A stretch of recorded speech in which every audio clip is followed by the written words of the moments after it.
இன்னைக்கு நம்ம பார்க்க போற படம் என்ன பார்த்தீங்கன்னா மணிரத்னம் சார் டைரக்ட் பண்ண தக்லைஃப் படத்தை பற்றி இன்னைக்கு ரிவ்யூ பார்க்க போறோம். அந்த ரிவ்யூ பார்க்கறதுக்கு முன்னாடி கமல் சார் சிம்பு சாருக்கு வந்து ஒரு பிக் சல்யூட் நான் வைக்கிறேன் இந்த படத்துக்கு. ஏன்னா அவ்வளோ சூப்பராக இந்த படத்தை நடிச்சிருக்காங்க கமல் சிம்புவும். படம் நல்லா இருக்கும் நல்லா இல்லையா அது வேறப்பட்ட தனிப்பட்ட முறை. ஆனால் இவங்களோட நடிப்பு பார்த்தீங்கன்னா இந்த படத்தில் சூப்பராகவே இருக்குது, நல்லா இருக்கு சொல்லலாம். படத்தோட ஸ்டார்டிங்கில் ஃப்ளாஷ்பேக் காட்டுறாங்க. அப்போ வந்து டெல்லியில் வந்து நாசர் கமல் ரெண்டு பேரும் நாயகன் படத்தில் எப்படி இருந்தாங்களோ அதே மாதிரி ஒரு கேங்ஸ்டராக இருக்காங்க. அதே போல் வில்லன் கேங்லேயே ஒரு கேங்ஸ்டர் இருக்காங்க. ரெண்டு பேரும் ஒரே பில்டிங்கில் வந்து சந்திச்சிருக்காங்க. அப்போது பேப்பர் படம் வந்த ஒரு அப்பா ஒரு பையன் ஒரு தங்கச்சி 3 பேர் பேப்பர் போட்டிருக்கும் போது அந்த டயத்தில் வந்து போலீஸ் வந்து ரவுண்ட் அப் பண்ணுறாங்க இந்த வில்லன் கேங்க. அப்போது அங்கேருந்து தப்பிக்கிறதுக்காக கமல் கேங் என்ன பண்ணுறாங்கன்னா நாசர் வந்து அந்த பேப்பர் படம் வந்த அப்பாவை வந்து எதாச்சியாக வந்து சுட்டு தள்ளிடுறாரு. சுட்ட வேகத்துல அங்கிருந்து வந்து அந்த பையனை வந்து கமல் வந்து தூக்கிட்டு போயிடுறாரு. ஆனா அந்த பையனோட தங்கச்சி வந்து அங்கேயே விட்டுட்டு போயிடுறாங்க. தங்கச்சி மிஸ்ஸிங். அந்த பையன் வந்து அதுக்கப்புறம் தேடி பாக்குறாரு, தங்கச்சி எங்க பார்த்தாலும் எங்கேயே காணு. அதுக்கப்புறம் கமல் வந்து அந்த பையனை எடுத்து வளர்க்க ஆரம்பிச்சிடறாரு. இந்த படத்துல நாயகன் படத்தோட சாயல் வந்துட்டு தான் இருக்குது. ஒரு 25 வருஷம் கழிச்சு கமலை காட்டுறாங்க. நாசருக்கு ஒரு பொண்ணு இருக்கு, அந்த பொண்ணு பிரெக்னென்ட் ஆயிடுது. அந்த பிரெக்னென்ட் ஆனதால அது காரணமான ஒரு பையன் இருக்காப்புல, அது வந்து வில்லன் கேங்ல இருக்காங்க. அந்த பையன் நான் கல்யாணம் பண்ணி மாட்டேன்னு சொல்றதால அந்த பொண்ணு வந்து சூசைட் பண்ணிக்குது. தன் பொண்ணு இறந்து போயிடுச்சு, அவங்க பழி வாங்கியே ஆகணும்னு சொல்லிட்டு கமல்கிட்ட சொல்றாரு.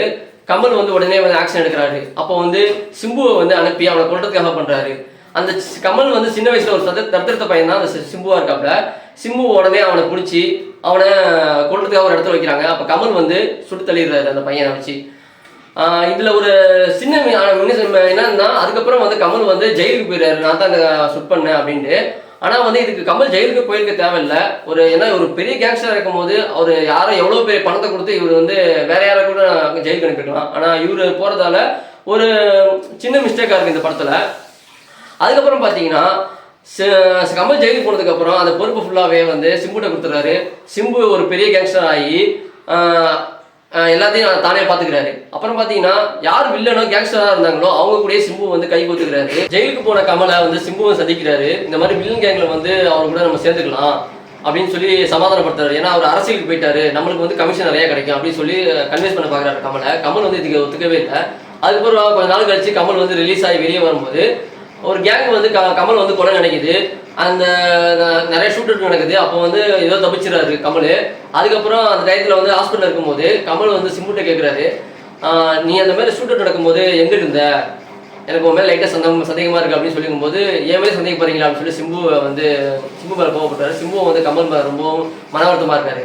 இந்த இடத்துல பார்த்தீங்கன்னா மணிரத்னம் படத்தோட ஒரு செக்கசிவந்த படத்தோட ஒரு லைட்டாக டச்சிங் இருக்கும். அதுலேயும் அதே மாதிரி ஷூட் அவுட் நடக்கும். அவங்க வந்து பையன் தான் கொல்ல வந்தான் அப்படிங்கிற மாதிரி ஒரு சாயல் இந்த படத்தில் இருக்கும்.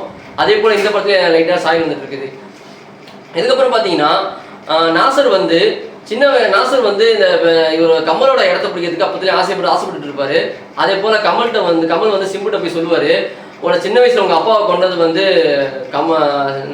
கமல் தான் அப்படின்னு சொல்லி மறைமுகமாக சொல்லிடுவார். ஆனால் ஆக்சுவலி வந்து அந்த டயத்தில் வந்து கமல் கொண்டிருக்க மாட்டார், நாசர் தான் கொண்டிருப்பாரு. இது கேள்விப்பட்ட சிம்பு சரி கமலை பழி வாங்கியே அவனு சொல்லிட்டு ஒரு நேபாளத்துக்கு டூர் மாதிரி போறாங்க. போன இடத்துல வந்து குளூ பிரதேசத்தில் அங்கே இருக்கும்போது நாசருங்களாம் இல்லாமல் நாசரு ஜியோ ஜார்ஜ் இவங்கெல்லாம் ஒரு 4-5 பேர் இருக்காங்க. இது சிம்பு கூட சேர்ந்துட்டு அவரை வந்து கமலை வந்து கொல்ல ட்ரை பண்ணுறாங்க. ஷூட் அவுட் பண்ணி மலை வச்சுன்னு தள்ளி விட்டுறாங்க. இதுக்கப்புறம் கமல் வந்து பொழைச்சி திருப்பியும் வந்து சிம்புவை வந்து சாகடிக்கிறாரா, நாசர் எல்லாத்தையும் வந்து மறுபடியும் வந்து பழி வாங்குறாரு தான் இந்த படத்தோட கதை.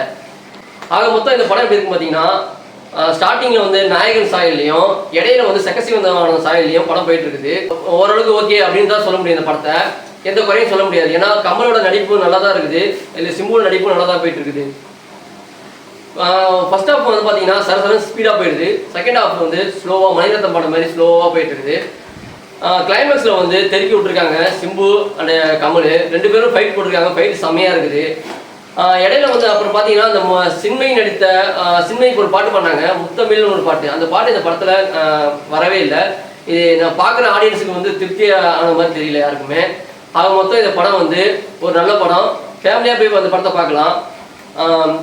இந்த படத்துக்கு என்னோட ரேட்டிங் என்னன்னு பார்த்தீங்கன்னா 10க்கு 7 கொடுக்கலாம் தாராளமாக. தியேட்டரில் போய் எல்லாமே இந்த படத்தை பாருங்கள்.